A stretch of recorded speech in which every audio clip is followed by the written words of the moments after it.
is now certainly snowing. The feels like temperature is 6 degrees Fahrenheit. And hello darkness, my old friend. Now you start at 5 p.m.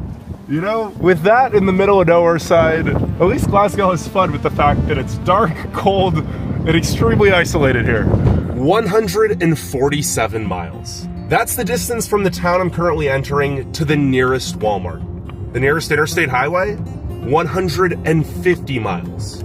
And the nearest city with a population over 50,000 residents, Great Falls, Montana, a place hardly anyone would call a metropolis, at 271 miles away. Welcome to Glasgow, Montana, the most remote town in the contiguous United States. As we drive through, you're probably going to realize the town isn't much, but with a population of 3,200 residents, it's by far the largest town for 140 miles in any direction, and of communities with a post office, it is also by far the farthest from any city with a population over 50,000 residents. Now, Glasgow is located on the Milk River, which flows into the Missouri River here in northeastern Montana. The nearest city with over 10,000 residents is Williston, North Dakota, at 145 miles away. The closest city with a metro population over 100,000 residents is technically in Canada. It is Regina, Saskatchewan, 235 miles away. But in the US, the closest major city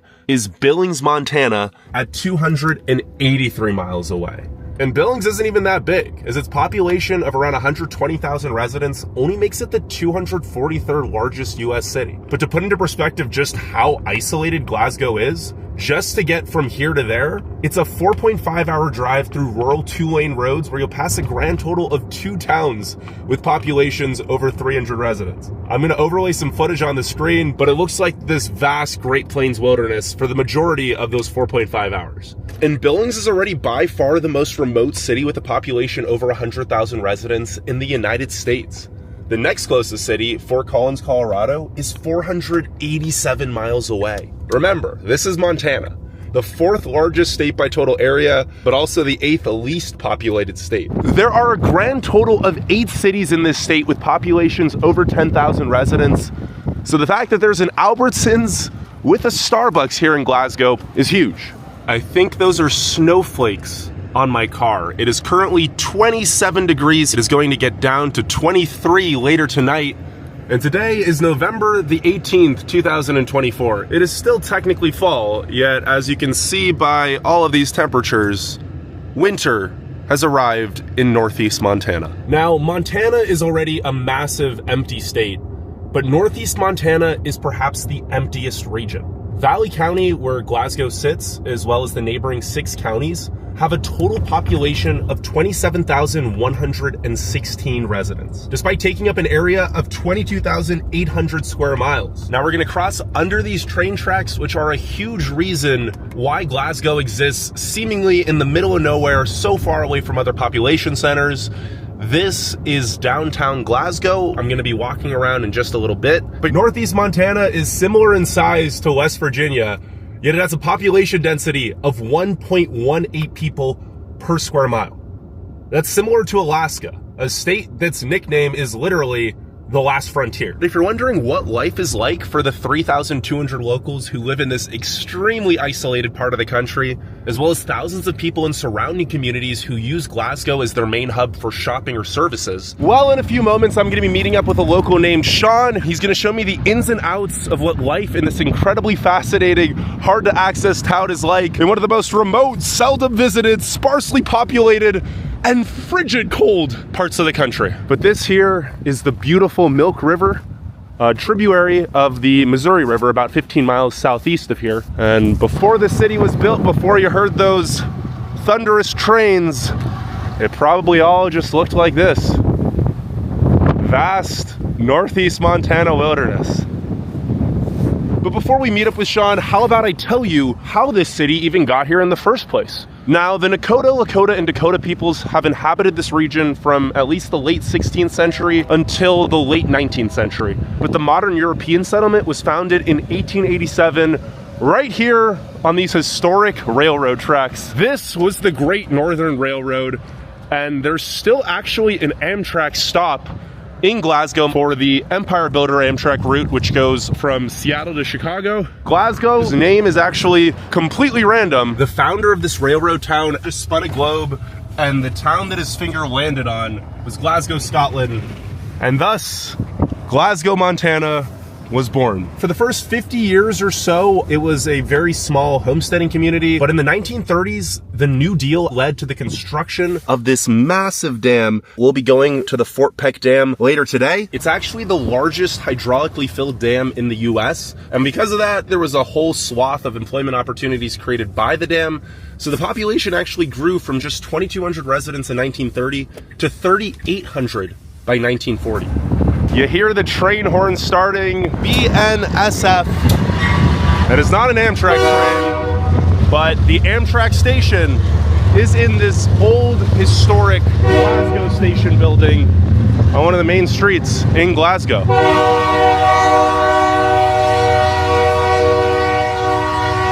As you can tell, many of these storefronts are seemingly abandoned, as is the case with much of small town America. But considering there's only 3,200 people in this town, there's a lot more cars parked than I would expect, and the city actually has a much larger footprint than I would expect, and that's because it used to be much bigger. In 1957, the Glasgow Air Force Base opened, which was a really important base during the Vietnam and Cold Wars, and it led to the population peaking at 6,400 residents back in 1960. This building here is the old First National Bank building.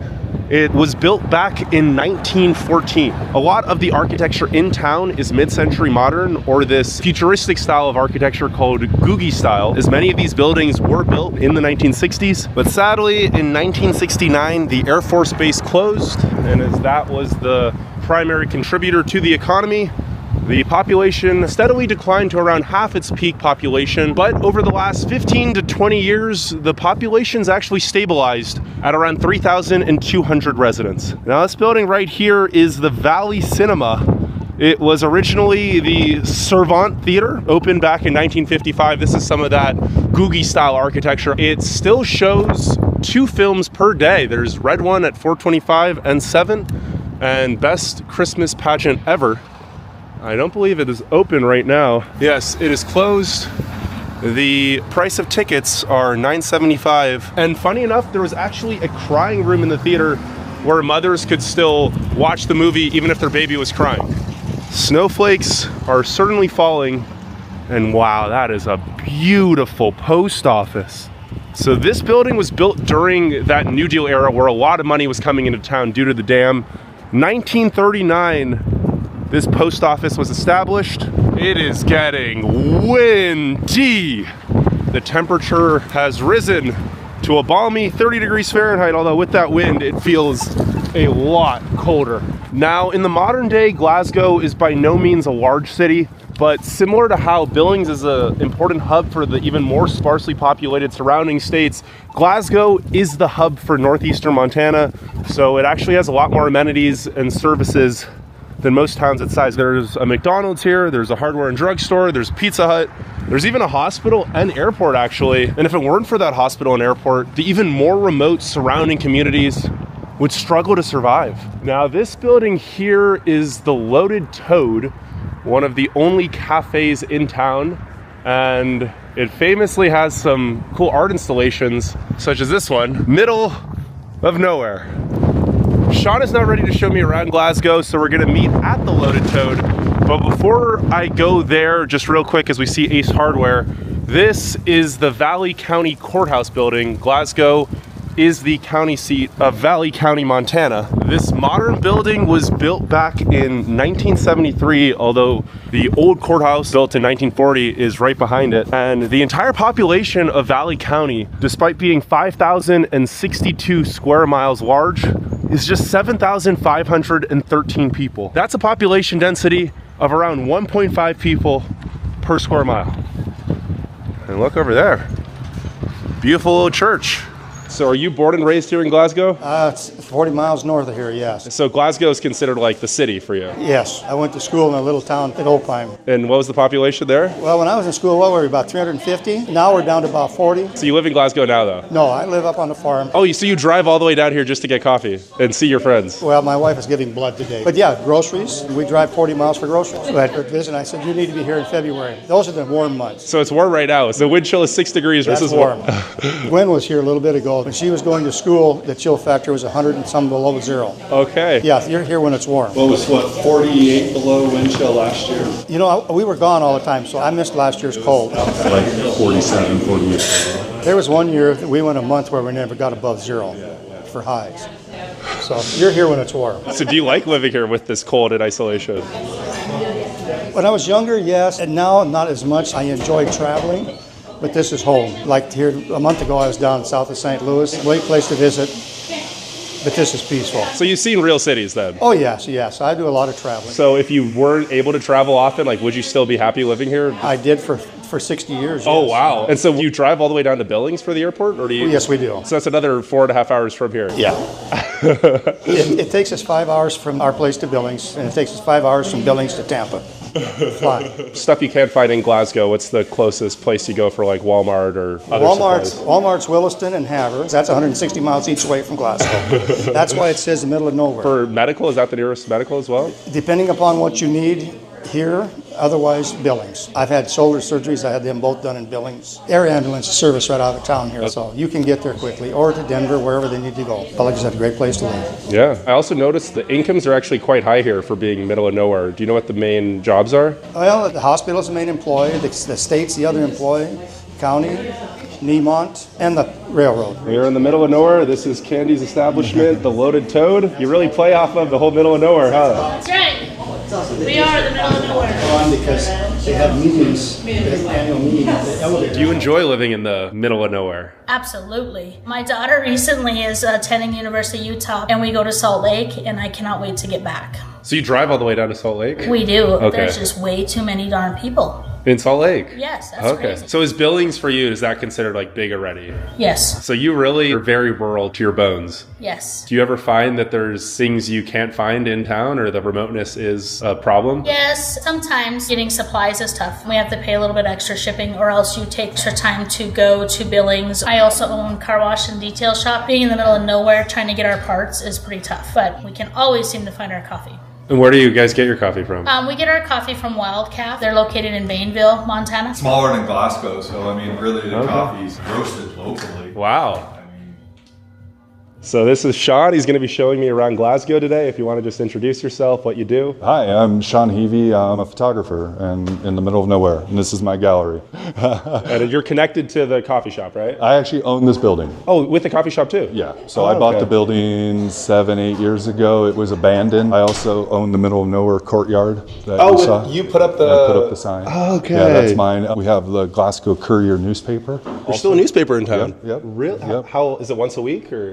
Yep, paper comes out tomorrow. And how old is this building, if you know? The building was built in like 1935. So during the whole New Deal Fort Peck? Yeah, it was abandoned and I bought it and been remodeling it. This is my home for my artwork. This area, the galleries, since it's connected, it's sort of like an extension of the coffee shop too. People come in here and have coffee and work. We gonna see some things like this today? We can. I mean, this is technically my apartment. And so you live in the building too? Yeah, you can still see it's a work in progress. And so you're not from here originally, but you said you moved here about 20 years ago? Yeah, I'm from Seattle, Washington. I'm a city boy. Ended up coming to Montana to go to college in Bozeman. Went back to Seattle for a little bit and then came up here to remodel a house and was only supposed to stay for the summer. And then that was 20 years ago.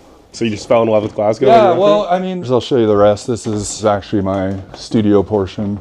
Oh, okay. I'll print my own stuff. No, it's a huge space, yeah. Trying to be an artist, living in the city, you better be pretty successful because a space like this is millions of dollars. But with the internet and shipping and stuff, you can get everything you want. And Glasgow has everything you need. You travel, so you get your city cultural experience, you get your food. And then as soon as traffic starts getting in your face and you start getting all upset at people, you just go home.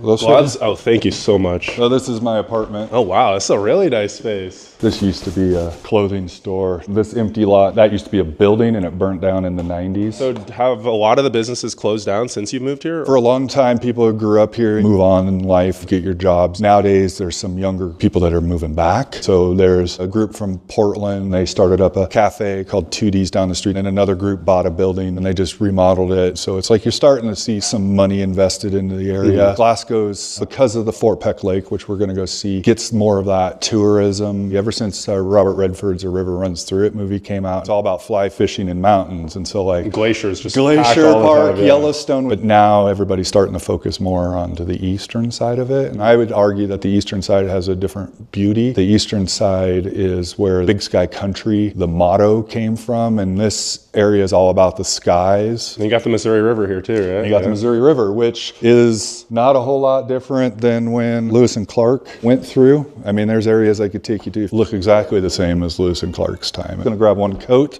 So it is cold even for you. You get used to all this. Yeah, I mean, it's all about preparedness. Got to get acclimatized to it. So everybody right now is freezing because it's the first cold snap. Today you feel it because of the wind. I mean, if the wind wasn't blowing and the sun was out, it would be pretty nice. Last year we had that 40 some odd below. We had some power outages in town and half the town almost froze up. Yeah, just close that and then... It is now snowing in full force out. Yeah, right? Yeah, welcome. And so does the mood change once winter comes, or is everyone stay lively and upbeat throughout the winter?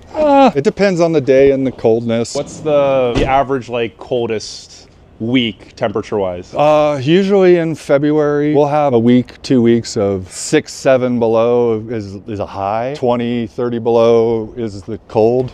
So there's a solid month where the wind chill's below -30. Yeah, I mean, if you go back historically, you might have a whole month, 2 months where it doesn't get above 20 below. You want heated seat? Of course. Oh, that'd be great. Yeah. I was just in Winnipeg, the coldest major city in North America. It is definitely colder here than... No, this is the land of extremes. So where do you want to take me first now? We're gonna go get gas and then we're gonna go out to Fort Peck Lake.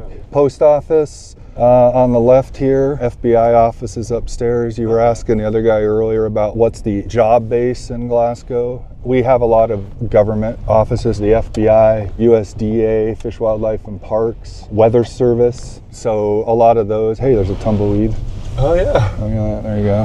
Tumbleweeds literally blow downtown. So that's your building there, that's the loaded building there. This is the Rundle Hotel. This was like one of the first buildings built in Glasgow. Some guys bought it a few years ago and it's been remodeling it. Markle's Hardware, this is pretty much local hardware store. Markle's family's been here for years. This building here, the old Marguerite building, this is where the sandwich shop, they've just remodeled. So they're redoing all the windows up above. And so are these old grain mills? Oh yeah, the elevator, the grain elevator. Yeah, no, that's still used. No, that's the wheat and barley. And farmers go to sell your crops, and then they put it on trains. Agricultural, farming and ranching is the biggest industry here.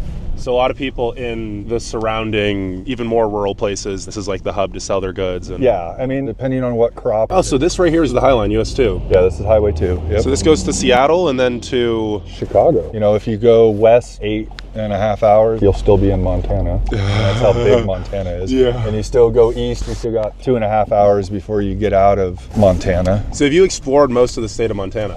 Not most of it, but I've definitely done a lot of eastern Montana. I've done western Montana. I'm a photographer, you got to go where the pictures are. Let me just fill up here. Woohoo! Chilly. The wind is a little brutal today. It's up to 30 now, and the feels like temperature is up to 7. Oh, that's lying. It's colder than that. The weather service is pretty good around here. The weather is important to farmers. Your livelihood all depends on rain and moisture. So everybody pays attention to the weather. And if a quick freeze comes, your cattle will die, right? Yeah, I mean, calving season is usually in the spring, and you get that final winter snow where it dumps 8-10 inches of snow and some freezing rain, and you have newborn cows. Ranchers are out there 24 hours a day making sure the cows are not freezing to death. You're wondering how much gas is out here? It is $2.99 a gallon. We have some friends in Malta, and when we go visit, we have to bring up McDonald's because McDonald's, they don't have one.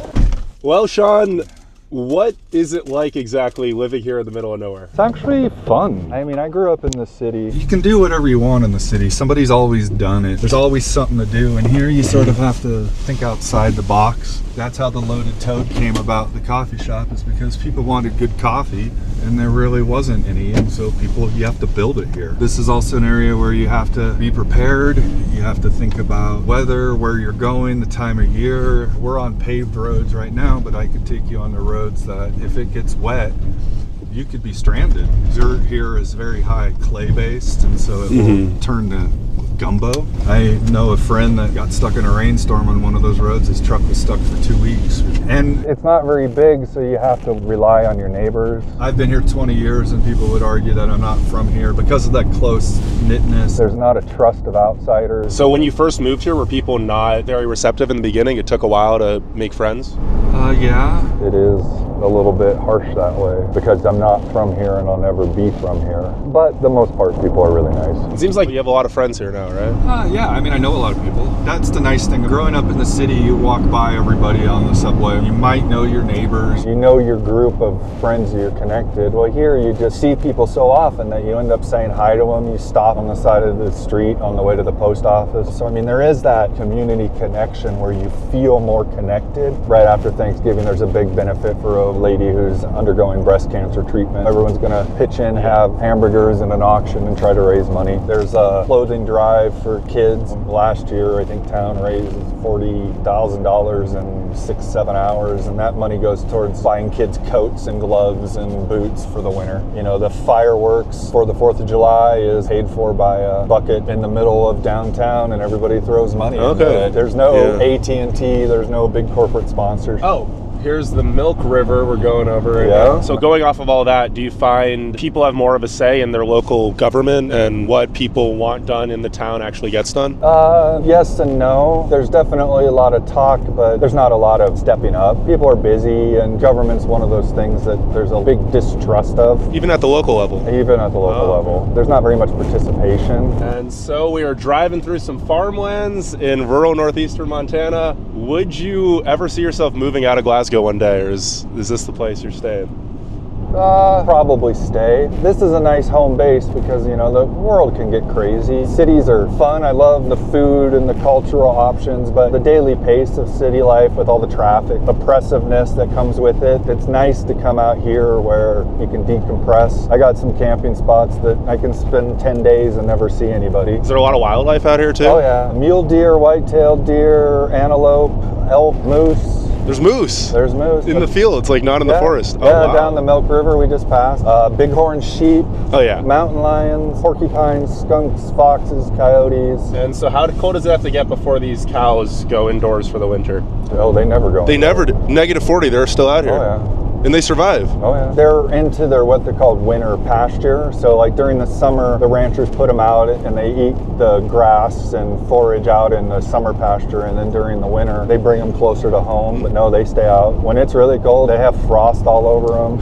Yeah, this road you're on, if we get like a foot of snow, there'll be 2-foot snow drifts across the road. So you don't plow it very often? Oh, they plow. We have good road crews, but you know, give a 40-mile-an-hour wind and it doesn't matter if you plow through, the snow will just drift back in. But people are more in tune with the weather, so when it's just stupid cold like that or windy, you know, people just stay home. During the winter, you just sort of hunker down, read a book, work on projects. There's a lot of art, I'm sure, comes out of the winter. Yeah, huh? yeah. Montana has one of the highest percentages of artists. Welcome to Fort Peck. This is the Gateway Restaurant. Nice, good. The best damn bar by a dam, or best bar by a dam. Lake's up here on your right. Oh, this is big. Wow. Oh yeah, there's more coastline than all of California. And this is from the Missouri River. This is the Missouri River. So this was Roosevelt's first project to get America out of the Great Depression. This is the construction of Fort Peck Dam in the 30s to bring power to the Midwest. Oh, so this is before Hoover Dam. Yeah, this was one of the first civilian conservation corps projects. The building of the spillway, which we'll drive over, was the first cover of Life magazine. So when we're on the dam right now, it's an earthen dam. We're on top of it right now. It's the largest dam in the U.S., I read. Yeah, it was the largest earthen dam in the world until China built one. So this is the Missouri River. It's hard to see, but there's two parts of it. There's the right side, which is the Missouri, and then the left side in those clouds over there, that's called the dry arm. And then that land straight across from us is called Haxby. So the lake actually splits like a giant V. And you can go swimming here?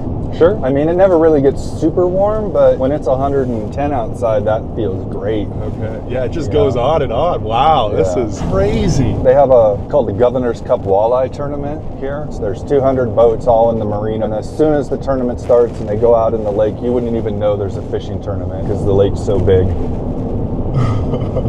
Freezes solid during the winter, can get 24 inches thick. Ice fishing. Have you ever heard of ice boat racing? No, what's that? Ice boat racing is sailing on hard water, a sailboat that has skis, and they'll do 4 to 5 times the speed of the wind. The wind's blowing 40 miles an hour, 4 to 5 times. That's how fast you can go. And are there like a lot of accidents from? It can be, because the ice, I mean, there's holes, there's pressure ridges, there's cracks, And so what's that over there? Those are the powerhouses. Oh, and that's the Missouri River. That's the Missouri River. Yeah, okay. We'll drive back down that way. Yeah, we're still driving along the. We're still on the dam. Yeah. So between this dam and Glasgow is 20 miles. There was practically nothing besides a couple of farms. If we were to keep going on this road, what's the next town? Like, how far away do you know? So there really is no town, but 50 miles away you get to Highway 200, which will take you towards Jordan. It's about an hour and a half. Flowing Wells, there's a rest area, and that's like 58 miles down there, and the amount of people that live there is probably 20. In Jordan, how many people? Jordan is less than 1,000. This is the Sand Arroyo Badlands. I mean, we can go see the Badlands. Oh, wow. Okay. Yeah. So this is the intake houses of Fort Peck. And tell me to stop whenever you want. No, we're good. So you got 4 shafts that run the power down to the powerhouses. So we have officially, after I think over 5 minutes, driven across the entire Fort Lake Dam. Then what's up here? Just a viewpoint? Yeah, and we'll pull off here if you want. Okay. This is an overlook, and then we're going to go to the spillway. Okay. So you got to hold your door to make sure it doesn't blow. Oh, it is windy. Holy. Oh. And welcome to the Fort Peck Reservoir. Yep. Apparently this is the 5th largest artificial lake in the United States. Yeah, it's like 180 feet deep. Walleye, salmon, sturgeon, which are left over from the dinosaur era. And I just looked it up. The dam is 4 miles long, and the lake has over 1,500 miles of coastline. It's all this type of coast. There's all these little nooks and crannies. It's hunting season, but yeah, I mean, there's seagulls and deer, antelopes, salamanders. Today, you might not see a lot because when it's really windy, none of the animals are out in the wind. You got to be careful driving at night, though. I mean, I've hit a deer in my old vehicle. Oh yeah, no, I saw like 3 deer just jump in front of the road last night. Yeah, you got to be careful. Holy, it is windy out here. And obviously this is artificial, but I imagine this side of the landscape has looked like this since... This is the same. If you can just imagine, the Missouri River comes through the intake houses and then it goes off into the distance over there. So it was just drainage, and when they filled up the lake, it just filled up all this. Oh. You know, this. So it just went a lot farther down. Yeah, it's just like that point out there that you see, that little island, that will disappear and come back depending on the lake level. But your land over there, that's the same as it's been since Lewis and Clark. They came up the Missouri on their way to the West Coast. They sent a party up the Milk, so Glasgow, they were in the area. Oh, because they wouldn't have known at the time which river actually goes further. Yeah, that's because they didn't know. That's when they got to the confluence of the Milk. They went up the Milk a little ways, then they stuck with the Missouri. The Milk River was actually named by them because in Lewis's journal, it might have been Clark's, I don't know, one of them, they described the color of it as a cup of tea with milk, because it's really a big clay-based. Yeah, and imagine wintertime back then before heating and modern clothing. A lot of people died. Yeah, if you didn't have your shit together, you're dead. And there's stories I've heard with ranching family up north. They had 2 young kids homesteading. They were running out of heating coal. The dad decided he was going to go look at a homestead where somebody had left. He was gone for 2 days, and they had about a half a day left of coal when he came back with a bag. If they wouldn't have found it, they would have froze to death. People, they wake up in the morning and their hair was frozen to the wall. Has it ever been cold enough where your spit freezes before it hits the ground? I've never tried that, but you can do the whole throw the water in the air, the boiling water, and it freezes. Does that. Yeah. Okay. Well, I am You're quite cold. Yeah. Let's get back. And where are you taking me next? Spillway. Oh yeah, you got to be careful with these doors. Yeah, in the wind. Oh, it is. Oh, I can't even close. Could you hold this for a second? Yeah, get you there trying to close the door. There you go. Holy. Welcome to Northeastern Montana. It is the land of extremes. We're far enough from the Rocky Mountain front that we get the big Alberta clippers that come rolling in out of Canada. People would argue North Dakota is more extreme, but you know. It's pretty close here. But we're, I would say, more rugged. North Dakota's more commercialized farm. So obviously North Dakota has a lot of oil. Is Northeast Montana also have a lot of oil? There is oil. It's closer to the border. Up north in a place called Luster, they drilled some wells in the 50s. Saco, which is a town 40 minutes to the west that has natural gas. It's the mosquito capital. Mosquitoes are bad during So the weather always sucks here is what you're saying. Well, I have a friend, he coined the term prairie oppression. If the wind's not blowing, there's bugs, mosquitoes, then you get flies. Pick your poison, right? Wind, bugs, cold, heat. That's where, pardon my language, you gotta have your shit together to live here. Yeah. I mean, there's places where your cell phone won't work. Most of Valley County that Glasgow's in is gravel or mud roads. You have to have the right vehicle. So speaking of the remoteness, no cell service, have you or do you know anyone who's broken down or got a flat tire and just been stranded for hours before another car comes? No, because you know how to change your own tire. Or what? Let's say your car breaks down though. Yeah, I mean, there's this road that you're on, depending on the time of day, it might be 45 minutes before a car comes. If it's at night, you might not see another car. Gravel roads where you might not see a car for a day. I've broken down, got stuck in the mud, and I had to walk, and it was getting dark. I ended up walking about 4 miles, and then a truck happened to be coming by. But if that truck hadn't come by to pull me out, I would have been walking. I mean, the nearest place was 40 miles away. I would have been camping on the side of the road all night. But people, they know that, so if they see someone out, they'll stop. Yes. Okay. Yes. There you go. It's the spillway. Oh, wow. Or the world's largest bowling alley. The terminology. There's a sign up there too. I am putting the gloves on for this trip outside. That wind is howling. And if you want, we can go down, see where the car's parked on the other side. We can park over there and we can actually hike down. But yeah, this is the overflow drainage for Fort Peck Lake. So in the springtime, this is all full after the snow melt? Only if the lake gets too high of a level. It's only been open 7 times in its entire, and it's been since the 30s, it's only been open 7 times. Yeah, 2014, we had a record snow year where we got like 100 inches. They had to open this. I mean, it was roaring, it was nuts. It actually washed the bottom of it out, and then they spent the next 5 years rebuilding the bottom because it all eroded away. Fort Peck Spillway, often mistaken for Fort Peck Dam itself, March 1935, discharges 250,000 cubic feet of water per second, 65-mile-an-hour speeds of the water. Wow. It's only been open 5 times. In 2011, so I think it's been open a couple times since the sign came in. Wow, each gate weighs 80 tons. Yeah, it really is. There's something so enchanting about this vast wilderness that just goes on and on. Yeah, from here that way is like that the entire way. So you don't have another town for 150 miles? Yeah, I mean, the next road change where there's a rest area that's not even a town is 58 miles away. And it's all this type of country, all broken. Actually, it gets more rugged the further you go. I mean, and then to get to Jordan, once you go 58 miles, you get a turn and go another 40 miles. So yeah, it's 100 miles before the next town. You got to know how to take care of yourself out here, huh? Yeah, I know. I mean, I got cold weather gear in my van, food and stove and cold weather gear in there all year round. There was some young women that slid off the road a few years ago. And by the time people got to them, it was about 30, 40 minutes. Half of them had frostbite of their toes in 30 minutes. You know? I mean, if it's 40 below out here, your survival rate is 15, 20 minutes before hypothermia sets in if you're not prepared. Death within a half an hour.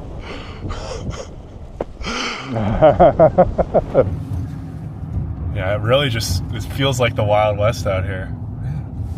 Junction to Montana 200, 52 miles. That's the nearest. There's not even a town they write down. Nope, there's a rest area.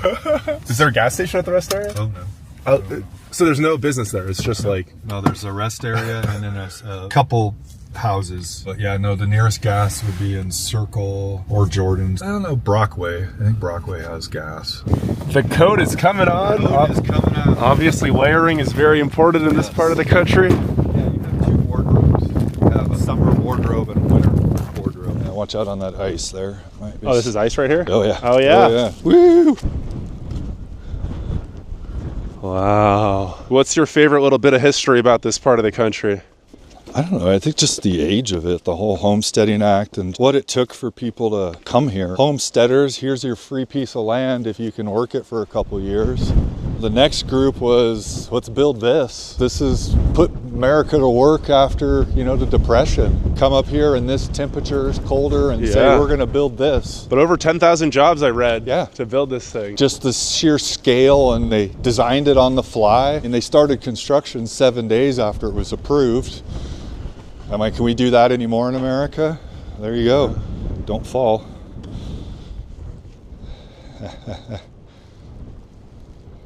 I've actually walked down that. The whole way? No, by 3/4. It's a heck of a walk back up. It's steeper than it looks. No, that's a long way down, yeah. And when this is running, the gates open up, and so the water comes out the bottom. There's a dead fish by the puddle. Oh, yeah, wow. That's the Corps of Engineers tug. Over on the other side of the lake, they have a crane on a barge. So if they need to dredge something or pick up something, they put this in and they can push the barge around. These gates have giant electric motors at the top.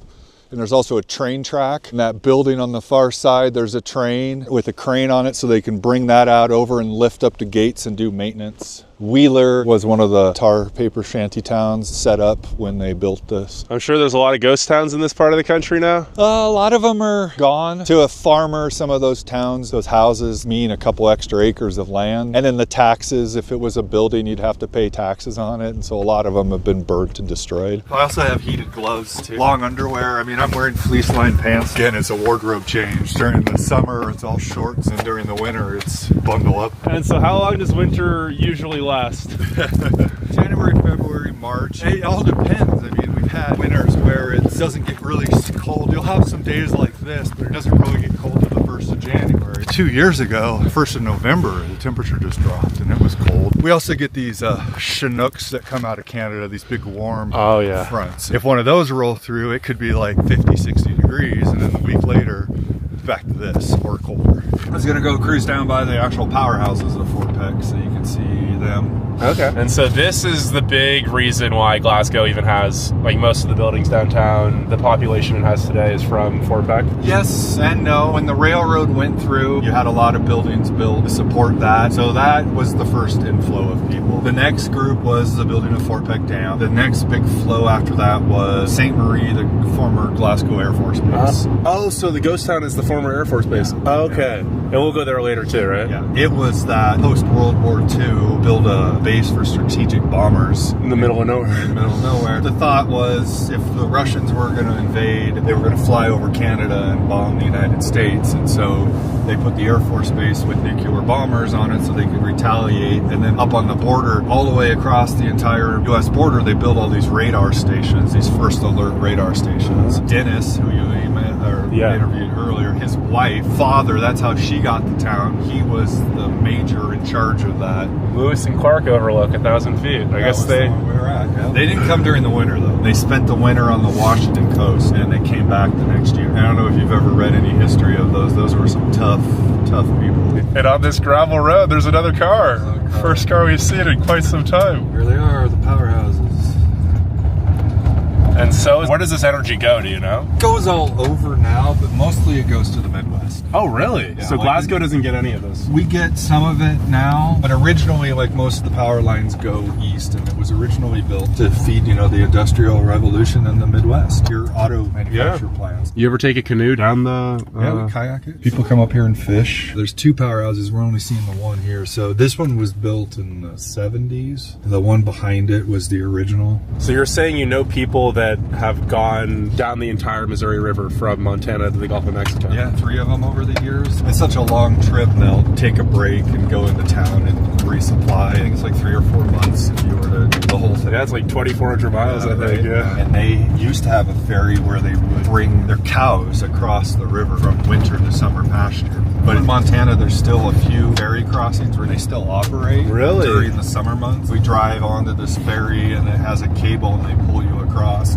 So before they built the dam, to get across the river, you had to take a ferry. Or during the winter, you had to go across on the ice. So the Missouri freezes, not just the lake. The running water still freezes. Yeah, oh, wow. In certain areas. There's a little playground. Yeah, this is Kiwanis Park, what they call the downstream campground. So there's a whole bunch of RV campgrounds campgrounds and nature trails. This place is packed during the summer. Oh, really? Yeah. So do quite a few tourists come, or is it mostly local people? There's a lot of tourists. If you're into hunting and fishing and the outdoors, there's no better place.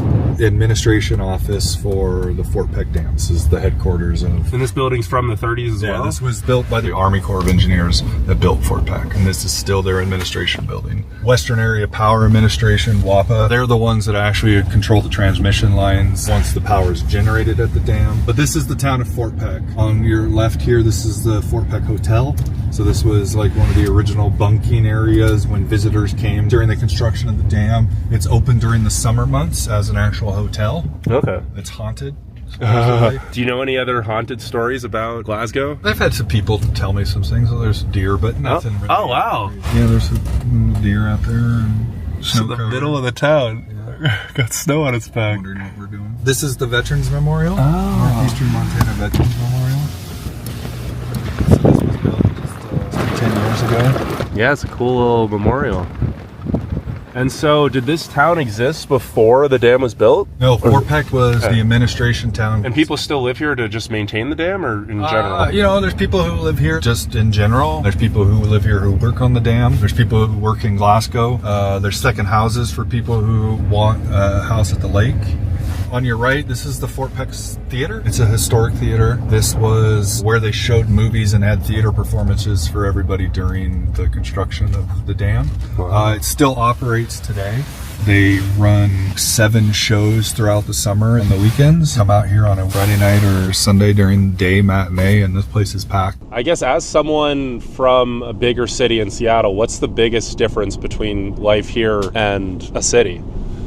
Well, food options is one. And then timing. Like in the city, if you want to go buy a new TV at 9 o'clock at night, you can go to Best Buy. Here, sidewalks roll up at 5 o'clock. You know, the food options, you know, we don't have a lot of the ethnic diversity of foods. But the biggest thing is you sort of have to plan if you need something, because you can't just go to Office Depot and pick up something. Either order it online or get somebody to order it in for you, or you have to make do with what you can find. It's not like the world's all at your fingertips. You know, Amazon has taken over, and so it's actually killed a lot of clothing stores. I mean, we used to have a JCPenney's. And oh, really? There was a JCPenney's? Yeah, there used to be a JCPenney's back in the day, but they don't make enough money to justify the cost. Now everything's mail order or order online. So before Amazon, this town was more lively, you would say? Yeah, back in the 60s, 70s, there was more clothing stores, shoe stores. You know, when I first moved to town, you could just go buy lots of different shoes. Now there's a sporting goods store that sells some shoes. We're getting some more like boutiques or specialty type stuff, but it's hard because a small business like that has to pay rent, their own house to live in, and try to sell a sweater that's comparable to what you can buy off of Amazon. For much cheaper. For much cheaper. Well, obviously a lot of small town America is dying. It seems Glasgow, like there's some abandoned buildings, but compared to other towns I've been in, it seems like there's still quite a bit in the town. I think part of that is because we're just so much more remote. I mean, I've been in places in Kansas, Texas, downtowns in those areas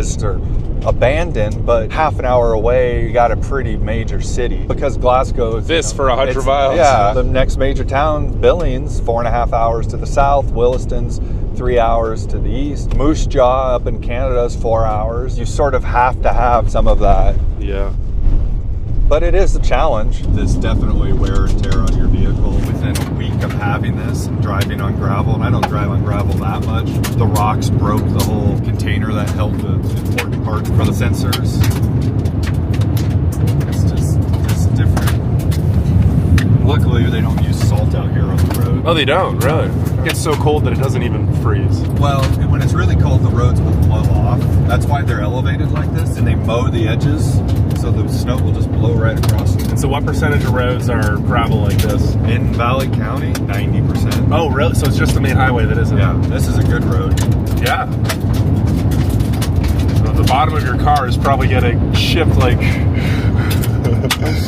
We are back in Glasgow now. Yep. Train. Here's our microbrewery, the Busted Knuckle.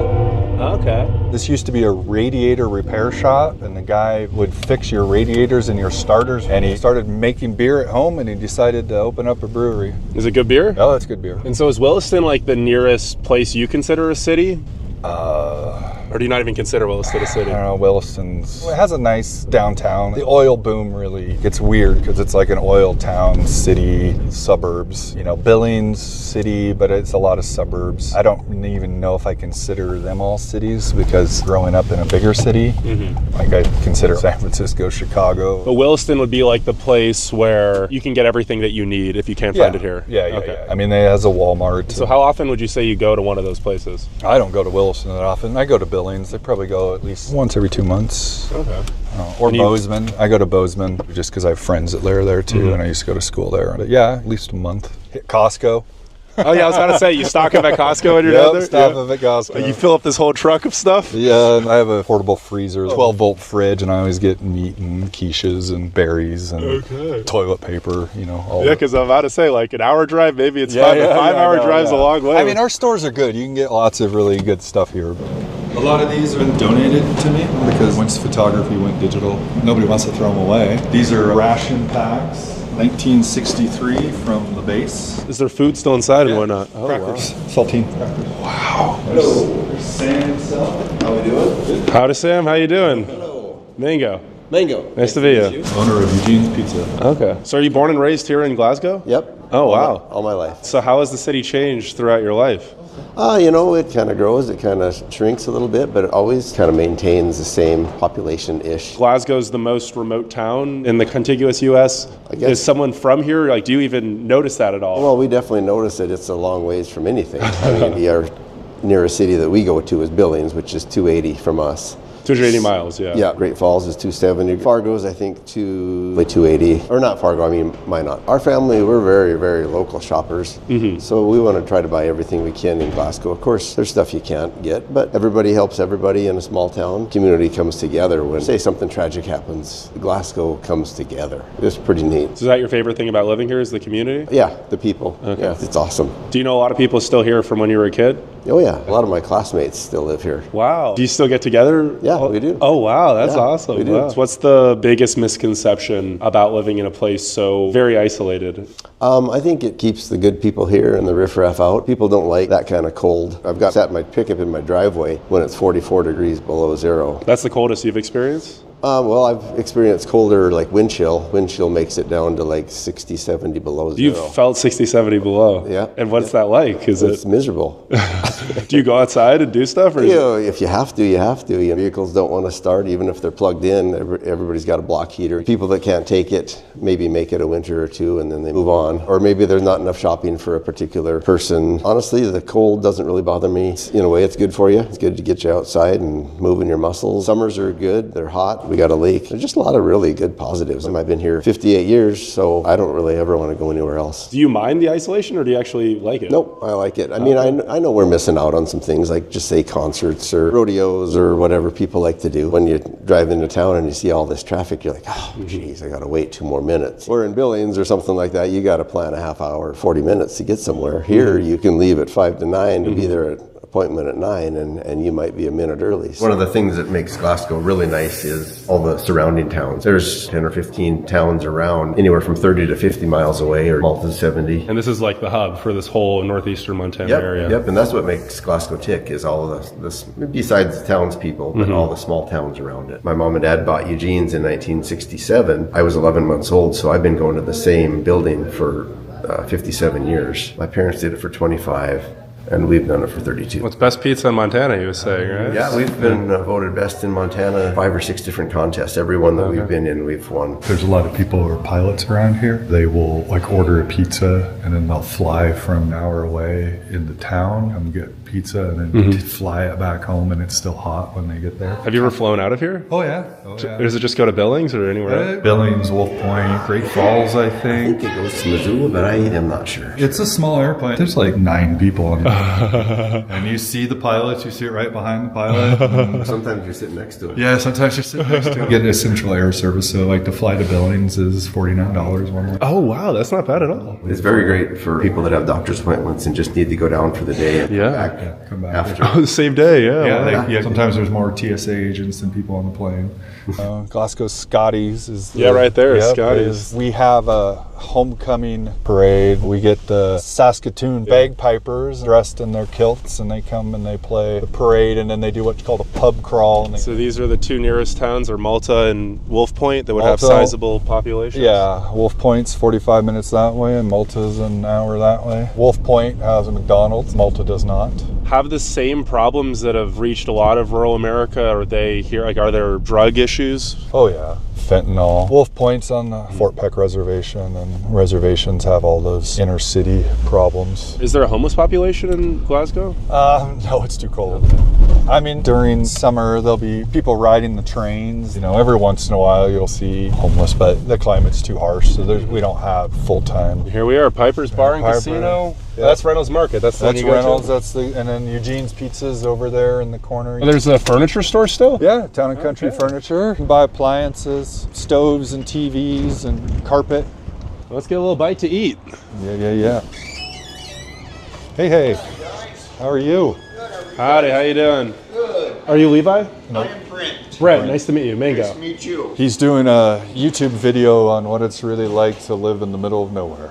Nice. So what's it like living in the middle of nowhere? Well, I've lived here for 40 plus years. Enjoy the summer. It's colder than cold in the wintertime. Everybody knows everybody. That's why I came back. And where did you go away to? I lived in Helena for 10 years. Got a good job. So do you prefer small town, really rural living, or one of I the cities prefer better? small town. Helena's pretty big. It was great living there. Great shopping. Great being close to a bigger town. But it's nice to come back. Is this Levi? This is Yeah, Levi. that is Levi. Nice to meet you, Levi. How are you? Mango, nice to meet you. Nice to meet you. So this is your establishment, Piper's. Yeah, this is it. The wings are great. Pizzas are great. It's all right there. Just some wings would be great, yeah. Right on. Thank you. A couple orders of those. How's things treating you up here? It's been great. It's very remote. Yeah, He took me around a bit. You got here on the most beautiful day of the year so far. You grew up here? Yeah, I was born and raised here. Okay. Yeah, I've been here my whole life. Well, I left for a little while, I guess. Moved to LA and Boise. really? Yeah. So you've seen big cities then? Yeah, I just gave it a try. How long do you last over Well, there? just LA was like 8 months is all, and I was like, okay, that's enough. And what was the biggest thing that made you realize this big city wasn't for you? Just traffic. Traffic and people. The people just aren't friendly people. And so you came right back after LA? No. I went to Western Montana for a while and then ended up down in Boise, Idaho. Started working on the power line trade and traveled around for a bit and then ended up back here again. My parents had the flower shop here in town for a lot of years. We got a farm up north. My parents are here, so I was like, I better go back and help them, and that's how we got back home. Sean's been telling me a lot of people here haven't really left, so they don't know how middle of nowhere this is. You have, obviously. Right, and it didn't take long to figure out that this was a pretty special place. What's the biggest difference for you? The biggest difference for me is the sense of community here. If something happens, the community is going to help take care of it. If you have something go wrong, this entire town will gather together and make it right. Of course, you got people that disagree with people and blah, blah, blah. It's a small town. Are there cliques and whatnot? Yeah, I mean, you've got 3,000 people. You got 5 groups. I mean, that's just the way it is. But everyone gets along one way or another. I mean, it doesn't matter who you are. If you're in need, they're going to show up for you. At this point in our life, we've been creating businesses that people need. Like we opened a dog or pet boarding facility. People travel every weekend. You got to go somewhere. How long have you owned this? We started this place in March. So we've just been kind of slowly baby stepping into it. Has it seen a lot of traffic so far? It's getting better every month. It's not extremely busy, but I haven't had to pay any money out of my pocket to keep it open. That's been good. I've never been a bar owner. I bartended once when I was little, when I was younger, but it was challenging. Are there a lot of like watering holes in town that locals kind of congregate at, or people at 5 p.m. just go back home and stay in for the I would winter? say that they're all pretty busy after 5 o'clock in the afternoon. Yeah, there's quite a few bars in town. This is like the Irish pub. This is when it's cold outside, where do you go? You don't go home. If you're not at a sporting event, you go hang out at the bar with your friends. I mean, most of the time, a lot of people don't even drink. They just come in and it's just a place to socialize. Okay. And I noticed this casino over there. I've heard there's like a law in Montana where if it's certain things it's legal, but otherwise it's not. Yeah, so that's why we have our casino and stuff in the back. You get your liquor license, you can get a gambling license on top of it, which you can allotted so many machines per establishment. You can't have like live blackjack, but you can have the machines and live poker games if you hold a certain license. So like during the long, cold, dark winter, what do most people do? Well, we have 2 big events. The Glasgow Wrestling Club, of course, our high school sports. Between basketball, hockey, and wrestling, that keeps 80% of the families busy in this community. So basketball games or hockey games for the high school, how far do they go to? Hockey goes across the state. Yeah, we go Dakota. we can go 8-10 hours away. By bus? No, we just drive our cars. But we get used to it. Like our closest Walmart's what?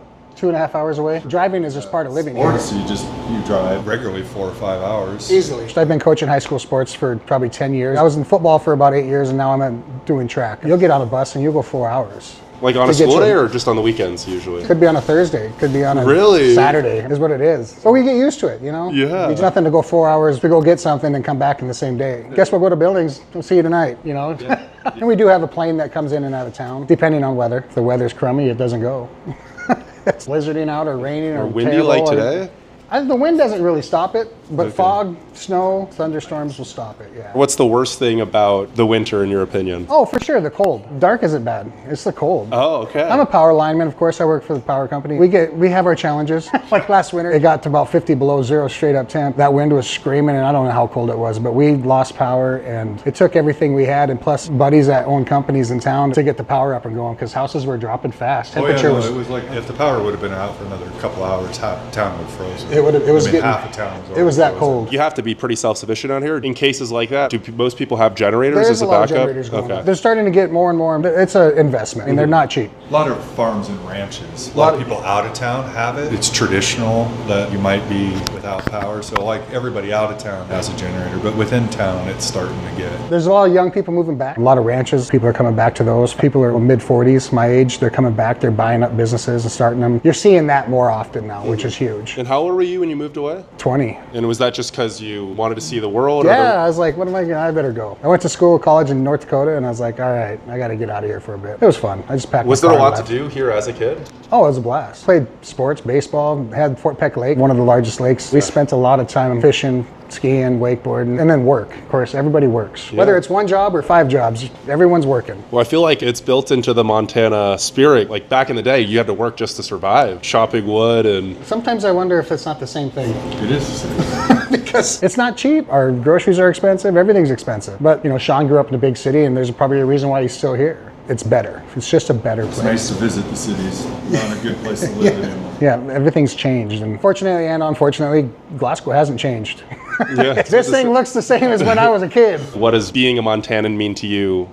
Living in Montana is not a romance. It's not easy. It's beautiful, yes. Great people, yes, but to live, it's not easy. Our new generations aren't used to that. Got to be a worker, and if you're not, well, you're not going to make it. This was this year. This was the bank downtown. That was no wind chill. Not the same day, though, right? No, summer and winter, the hottest I saw. So this day, negative 36. Do you remember if it was windy? Yeah, that day was outside of town. It was colder than that. And this might have been the day that we had the wind was 70 when the power was out. Yeah, that was. So you were working when it was negative 70 wind chill. Yeah, we had to. Okay. That was when town was freezing up, and that's when I froze my sinuses because my furnace went out and I was on the roof fixing my furnace. Exhaust had like turned on the inside or it shifted. So I was out there thawing it. It was sunny and not very windy. It took me about an hour and a half to get it all thawed out. 2 days later, I had the biggest sinus infection. I mean, I was like my whole head like for about a week. I literally froze my sinuses breathing that day. This is why town is small.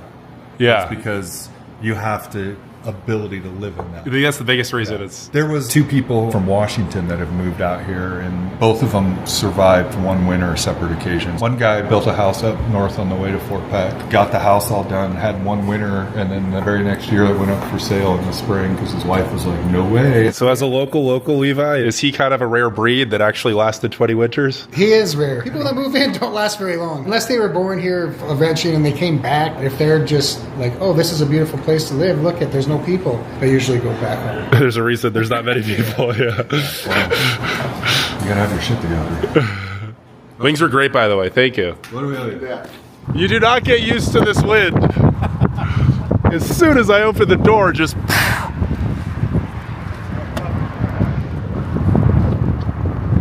So our final stop of the day is a living ghost town, you were saying? Yeah. Ghost city. It's not a ghost town, it's a ghost city. So what was the population at its peak, if you know? Oh, I want to say over 10,000. It's the Glasgow Air Force Base. Started in the 50s, shut down in the late 70s. Home to a B-52 bomber squadron. You know, it was part of the Cold War era defense from the Russians. And now, do you know how many people live there still? Oh, 200.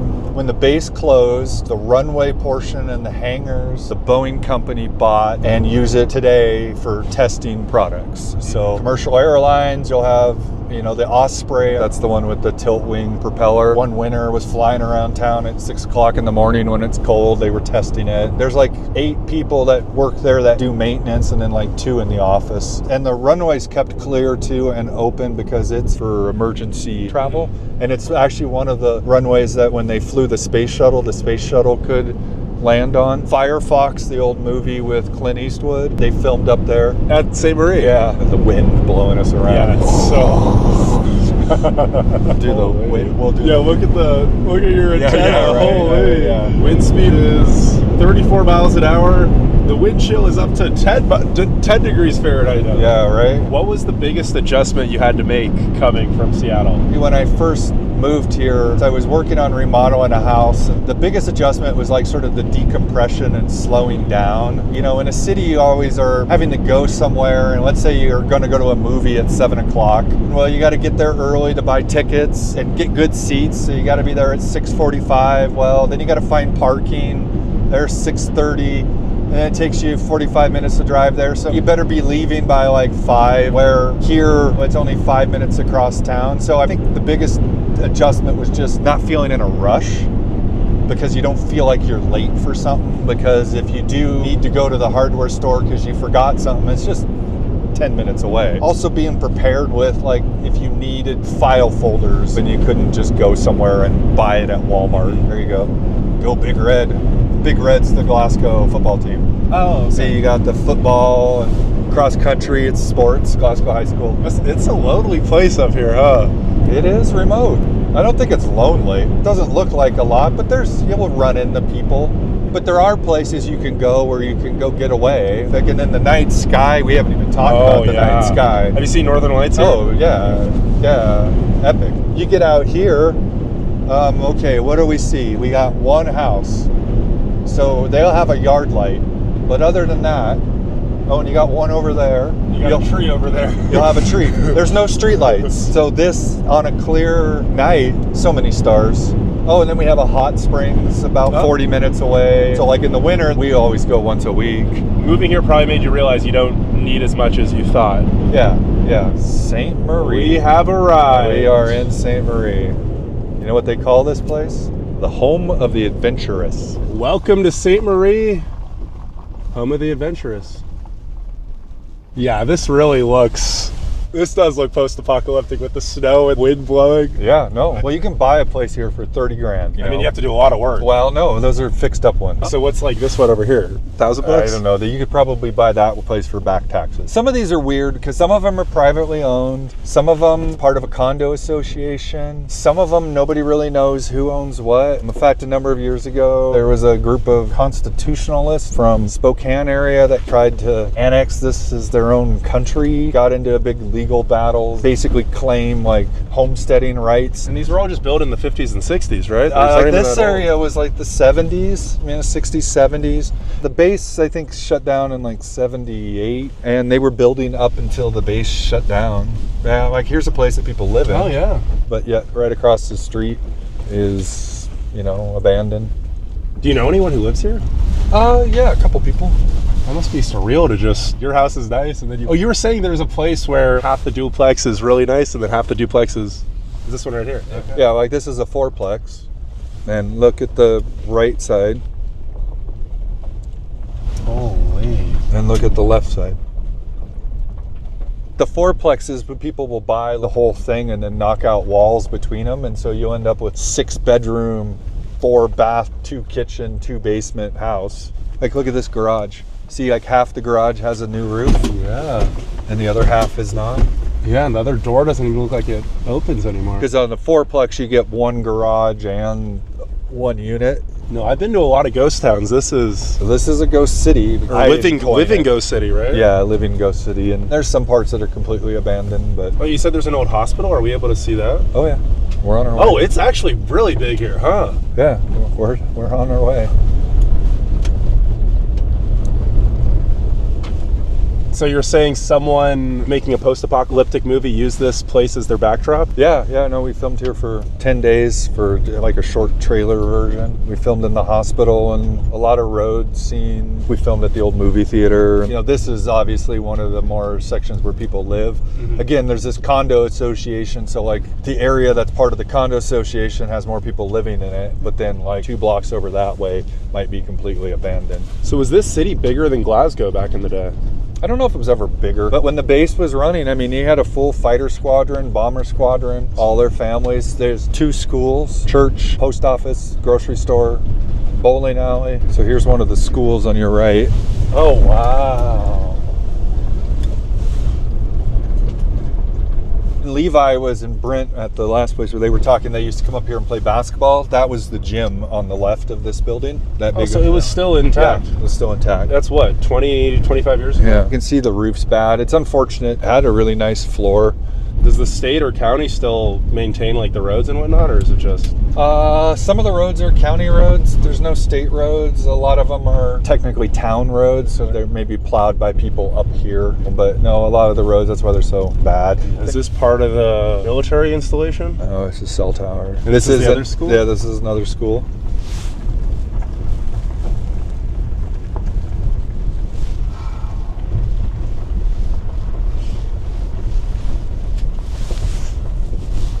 So those newer houses over there are Boeing houses. So like when Boeing has a program, some of the people stay in those houses. The whole Boeing portion of the base that they own is completely off limits. Here's the hospital. Right here on the right? Yeah. Oh, yeah. It's always so surreal seeing the land, the nature reclaim pretty quickly, obviously. Yeah. It's only been, what, 40 years deserted? Yeah, I mean, after the base closed, this hospital was used as a chemical dependency center for Glasgow Hospital for a little while. Oh, you can still see the T&L from hospital. Yeah. Wow. This door on the left used to be the dental office. Holy. Yeah. Old ambulance barn. Is that the water tower for St. Marie? Yeah, there's a couple. So that's all still St. Marie? Oh, yeah. Holy, this is a... Yeah, there's the emergency room of the hospital. So the footprint of this city's wider than Glasgow? Yeah, maybe. What are these cars here right now? I don't know, abandoned. So you can start to make out the base over, you can see the buildings way off in the distance. So this red building up here, this is their town hall. This is like their post office now. And it's still it's still in service. That's also the condo association, meeting rooms and town hall. 20-minute parking only. And then these buildings were the old post office, the bowling alley. So the one in the middle is the post office? One in the middle is the post office. I think this one on the right was the bowling alley. The community center, I'm not 100% sure exactly. Oh, that's the community center. Yeah, but that wasn't what it originally was. Actually, the one on the right of this space right there, you can see above the right door actually says post office. So that was the post office. And then they had churches over here on the left. Yeah. We'll come back by this on this. This building was the grocery store, the PX. So this right side was the PX. The left side was the officers club, restaurant type thing. These are all barracks? These were all barracks, and this is all Boeing, so you're not allowed to go into there. But yeah, these were all the barracks, and that far building over there, that was the movie theater. Yeah. It's kind of crazy to think when the government actually wants to get something done, it gets done pretty fast. Oh yeah, no, it was spare no expense. Oh, the old street name, 7th Avenue, or 7th Street, Avenue D. Man, it's a perfect day to be up here, nice and dreary. Snow. Yeah. This was the movie theater. Wow. I'm sure you've taken a lot of photos up here. Oh yeah, I got thousands on my website. What's your favorite building? I mean, the hospital, because it's totally out of a horror movie. And you've gone inside and whatnot? Yeah, I've worked to get permission. I mean, they're all cool in a way because of what they were. And like the movie theater here was also like a storm bomb shelter. That's also why it's further away from the base. I'm finally making headway to get permission to actually go on the Boeing portions of the base because I wanted to see like what their condition is. The church is cool. It was built in the 50s and it's just vacant, frozen in time. You know, there's Bibles still there. There's choir robes hanging in the back room. So who owns most of the abandoned buildings now? Some of them are private. Some of them are this association. Some of them are sort of a no man's land. And also, yeah, guys, I'm going to link his website in the description if you're interested in landscape photography or what other sort of stuff do you do? Landscapes, storms, and old stuff. Come check it out. I got cool pictures. Taking you out to the end of the gravel to a place called Bone Trail. 60 miles on gravel down to as the Fort Peck Lake ends and the Missouri River really starts up again. And it's a rugged, exactly the same as when Lewis and Clark went through. So this neighborhood is completely abandoned. And what's the sign say? It says... That's a bus stop. Holy. MP study areas bus 7:45 a.m., 8:27 a.m., 12:49 a.m.? Yep. Or p.m., right? That's AM. Is it a bus around town, or would this be to like Glasgow and other? So this would take you to various places within town here, you know, up to the base if you needed to go to work. This is the original base housing. So this was like your 50s single story duplexes. And so everything here has been completely abandoned 50 years now almost. Oh yeah. Yeah, this neighborhood, nobody really knows who owns it. This is sort of no man's land. There's a merry-go-round in the middle of this section and a playground in between these houses. Military engineered merry-go-rounds. You can spin it today. It does not squeak. It does not wobble. It is quiet. And this sucker's been there for 50 years. Have you been to other ghost towns in Montana? I've been to a couple. This is by far the other Montana ghost towns are more sort of like what you would consider your Old West mining boom towns, which are cool. This I like because this is a video game. It's dystopian, yeah. This is like Fallout meets real world, especially with this wind. When it snows here and the wind blows, there literally will be a snowdrift right up to the roof of the house. You can walk up the drift and jump right on the roof.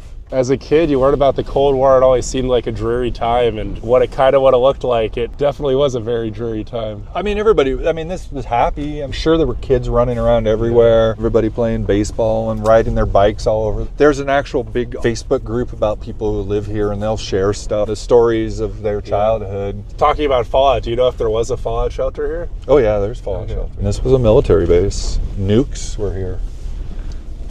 That's all up on the base, which is controlled by Boeing. No trespassing. People still live in a lot of these homes, so don't go trespassing. Yeah. And Montana has the council doctrine. You go screw with you, they'll shoot you. No, for the most part, people are nice. No, it's amazing that it's still in this good condition. Like, no state park, it's just been preserved on its own. So this is the current base right now? That's the current base. You can see the fence. You can see the control tower. Hey, there's Levi. Is that Levi? Yeah. Montana Aviation Research. Authorized personnel only. I'm guessing Levi is an authorized personnel? Yeah. How you doing? Didn't we just see you? Yeah, it's awfully fresh out here. Yeah, right? Did the power go out or something? No, I got some checks I had to do. That's small town Montana living, no? You get used to it. That's brutal. That wind driving up here, it's like, whoa. That's what the sign says, home of the adventurous, right? Yeah, right, exactly. This is where you need to have your next Airbnb. Up here? Yeah. They've had one and it didn't do too hot. No, in that old neighborhood, you could buy like one of the places for like back taxes and fix it up on the inside and enough to have it so it's like your ghost town Airbnb. It'd be a hell of a promotional thing. Because if you stayed there, the entire neighborhood's abandoned. The guy that had all this was about 8 years ago, and he was going to fix all these up, and then he just disappeared. Yeah, that was a constitutionalist guy. Yes. Oh, so they wanted to make like their own country here. He's like a freeman. Yeah. Montana's had their share of freemen. Yeah. They don't pay no taxes, none of none of that. That's where you get all those crazy no trespassing signs. If you read it, talks about the Constitution and the right. Yeah, they were a little crazy. I think he was from Washington. Yeah, Spokane. Right? Eastern Washington. Not those liberals on the left and the West Coast. They're we won't go any further. But yeah, they were from Washington. I think he had a hunting vest on. Well, I think we're heading back. Pretty nice little town, huh? Yeah, no, it's surreal. It is. It's a great place for a post-apocalyptic movie. It is. Oh, they were like kids in candy store. It was awesome. Yeah. That happens a lot, I'm guessing? Oh, or you just bump into someone you know? Yeah. You tried to find the actual middle of nowhere? Yeah, so when the news article came out about middle of nowhere, like number one is Glasgow. Glasgow. Number 2 is Scobie, which is northeast of here, and number 3 was Wolf Point. I had a friend at the time working for Great Falls Tribune, and so we went out to try to find the true middle of nowhere. So we actually took the 3 cities and drew lines between them, and we found the geographic middle, which is a place called Luster, that way about 45 miles. And she wrote up an article, and it was actually picked up by USA Today. But yeah, we wanted to find the exact center, and the exact center is in the middle of a field. So we used GPS, and we drove through gates and up over hills, and then we went into the community of Luster. And what's the population there? Luster isn't really a town, but there's a Catholic school in the whole area, maybe 75 people. There's no post office. It's really just a crossroad. It's mostly a collection of farms on different roads. This building here is the air ambulance, stat air, you know, emergency flight. This is it. This is our airport. Are there any planes docked? Let's see. Wow. So where is TSA? Just stood here? Oh yeah.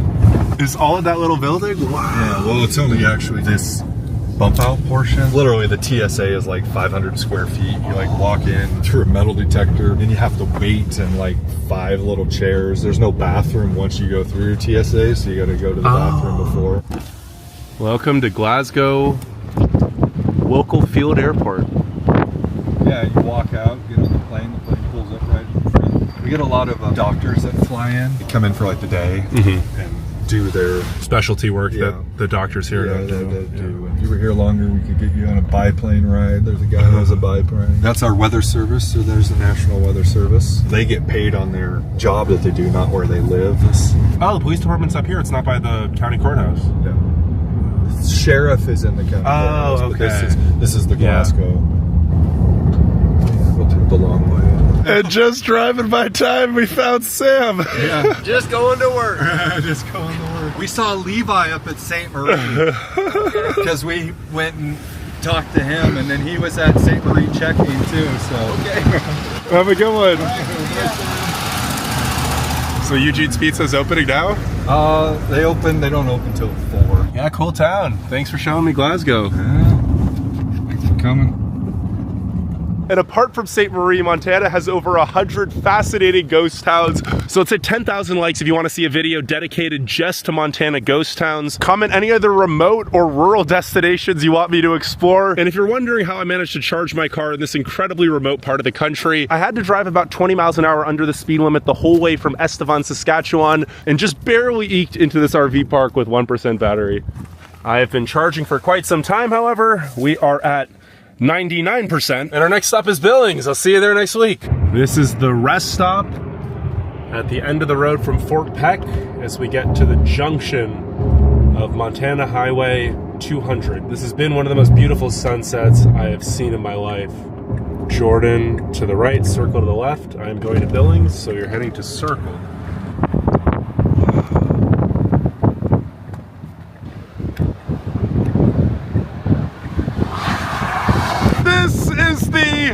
Rest stop area at the end of the Fort Peck Road from Glasgow. There's no gas station. There's a couple of signs. One talks about Fort Peck Dam and Lake, and the other talks about a lot of dinosaurs here in northeastern Montana. 21 miles in that direction till the nearest town, Circle. And in the other direction, the nearest town is Jordan at 36 miles away. Nearest somewhat sizable town, Lewiston, with about 9,000 residents, 156 miles away. And wow, one of the most magical sunsets I've seen in my life here at this rest stop. Montana, you're beautiful.